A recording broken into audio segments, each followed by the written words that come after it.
2005 through 2015 Volkswagen Passat lower ball joint replacement. I'm Brian Nestor from How to Automotive. I'm going to walk you through the steps for replacing the ball joints. The first step is to get your vehicle up in the air. If you're doing this at home, use floor jacks and jack stands and jack it up over by the body. You want the suspension hanging. In the case of this car, the ball joint is extremely worn out on this one. Now that you got it jacked up, go ahead and remove the wheels. They have these little plastic caps, and a hook tool works great for pulling these off. So go ahead and pull the caps off and remove the lug nuts. Now with a 27mm 12-point socket, go ahead and remove the axle nut. I'm using the new second generation high torque impact wrench by Milwaukee. With an 18mm wrench, you can go ahead and loosen up the ball joint bolt here. In my case, it's so loose that the ball joint is spinning, so I'm going to show you how to work around that and get that ball joint off. So we're going to remove the three 17mm nuts on the bottom here of the ball joint. To make quick work of that, I'm going to use my Milwaukee M18 Fuel 3/8 drive impact wrench. It makes quick work of jobs like this. So once you get all the nuts removed, what you're going to do is you're going to pull the lower control arm down. And you can do that with your hands. Just pull it straight down, and you're going to push the axle and spindle forward, and that's going to pop the axle out of the spindle. And then what I did is I took a tie strap and tie strapped the suspension out of the way. Now we have plenty of room to get in here and get this ball joint out.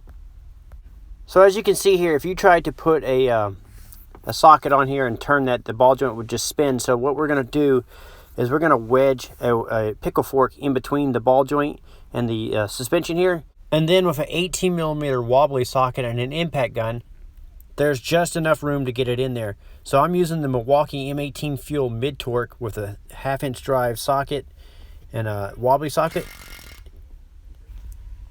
And you want to make sure your pickle fork is wedged in there really tight, and then get the impact wrench a hit, and it should rip the 18mm nut right off. Now the ball joint should be free from the spindle. If the nut comes off and the ball joint is still stuck in the spindle, then use your pickle fork to pop it out. So the ball joint on this car was so loose and worn out that it actually wallowed out the spindle. So we're going to replace the spindle. But in this video, I'm just going to show you the ball joint replacement. So the next scene you'll see, I have a new spindle on the car. This is the part number for the right front ball joint. I will link up the right and left side in the description of the video.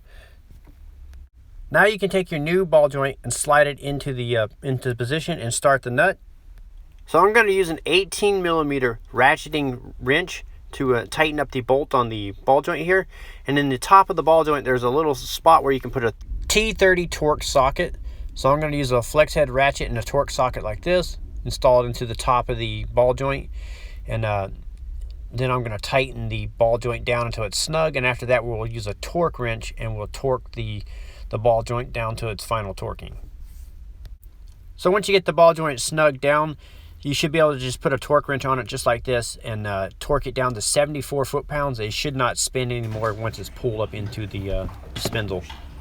Now we're ready to take the axle and put it back into the hub here, take off our strap here, and then swing the lower control arm down and start the ball joint bolts. Before I put the nuts on, I use a little bit of blue Permatex thread locker on the threads of the nuts. This helps prevent these from vibrating loose and coming back off. I will link this up in the description of the video. Now you can go ahead and start the 3 bolts and run them down until they're snug.